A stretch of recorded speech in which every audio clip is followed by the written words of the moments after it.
Hello, Michigan Realtors, and welcome back to From the Mailbag. Our first installment of 2025 dovetails with our recent Letter of the Law video, which addressed the disclosure of compensation amounts. Today, we'll take a look at some of the popular questions we've received on that topic. So with no further ado, let's dive into some questions from the mailbag. Question 1.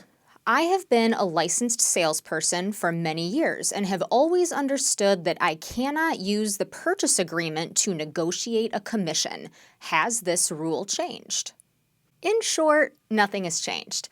If the listing broker is the payor and the buyer's broker is the payee, as was traditionally the case with offers of compensation through the MLS, then you cannot use the purchase agreement to negotiate the commission because neither broker is a party to the purchase agreement. The same is true today with off-MLS commission negotiations between the listing broker and the buyer's broker. You cannot use the purchase agreement for that negotiation because those brokers are not party to the purchase agreement. Instead, you will need a separate agreement between the two brokerages. However, if the seller is agreeing to directly pay all or part of the buyer's payment obligation to their buyer broker, then that negotiation can and should be part of the purchase agreement.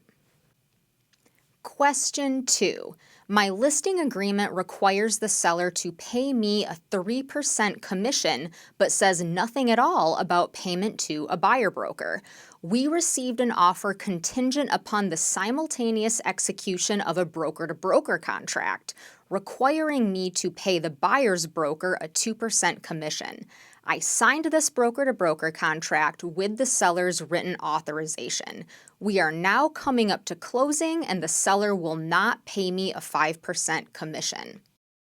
The seller is not obligated to pay you more than the agreed-upon 3% commission unless you amended the listing contract to require that additional amount. The listing contract and the broker-to-broker contract are separate agreements. The broker-to-broker contract, where you agreed to share your commission, did not automatically increase the seller's obligation to pay you under the listing contract.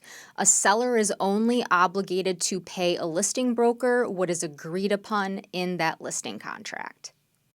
Question 3. My buyer's broker contract requires my buyer to pay me a 2% commission. My buyers have asked that this obligation be passed on to the listing broker or the seller. My buyers have found a home, and the listing broker for that home says that the seller has only authorized a 1% commission.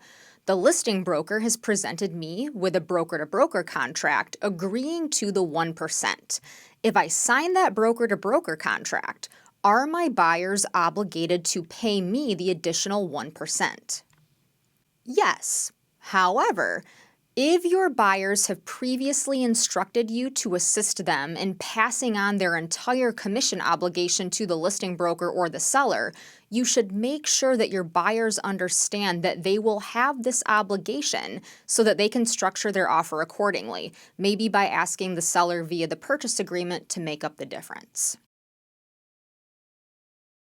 Well, that wraps up this edition of From the Mailbag. For more information on the disclosure of compensation amounts, be sure to check out the other videos in our series on the settlement practice changes. As always, we welcome your questions and any suggestions for future topics.